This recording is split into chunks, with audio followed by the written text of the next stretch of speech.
Hello viewers, welcome back to my channel beauty tips by Plabani. গত ভিডিওতে share করেছিলাম তরমুজ দিয়ে ক্লিনজার তৈরির রেমেডি। আজকে শেয়ার করব তরমুজ দিয়ে স্ক্রাবার তৈরির রেমেডি। গ্রীষ্মের এই ফলটি খেতে যেমন মজাদার, ত্বকের যত্নেও বিশেষ ভূমিকা পালন করে।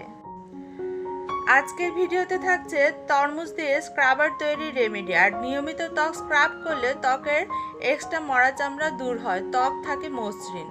এখানে আমি এক টুকরো তরমুজের খোসা একটা গ্রেটার দিয়ে গ্রেট করে নিচ্ছি।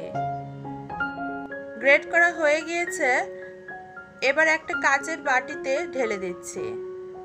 এখন এর সাথে অ্যাড করে দেব 1 টেবিল চামচ চিনি। আপনারা জানেন সব ধরনের স্ক্রাবার তৈরি করতে চিনি ব্যবহার করা হয়।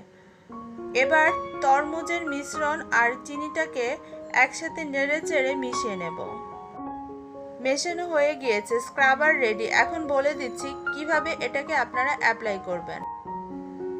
ক্লিনজার দিয়ে মুখটাকে ক্লিন করার পর এই স্ক্রাবার দিয়ে 15 থেকে 20 মিনিট স্ক্রাব করতে থাকুন। 15-20 মিনিট পর পরিষ্কার পানি দিয়ে মুখটাকে ধুয়ে ফেলুন। এতে ত্বকের মৃত কোষগুলো বা মরা চামড়াগুলো দূর হবে, ত্বক হয়ে উঠবে মসৃণ। সপ্তাহে 2 বার এই স্ক্রাবারটি দিয়ে স্ক্রাব করুন, আর 2 বারের বেশি স্ক্রাব করা ঠিক নয়। তো গাইস, তৈরি হয়ে গেল তরমুজের খোসা দিয়ে স্ক্রাবার তৈরি। আশা করি ভিডিওটি ভালো লেগেছে। সবাই সুস্থ থাকবেন, সুন্দর থাকবেন। Bye bye.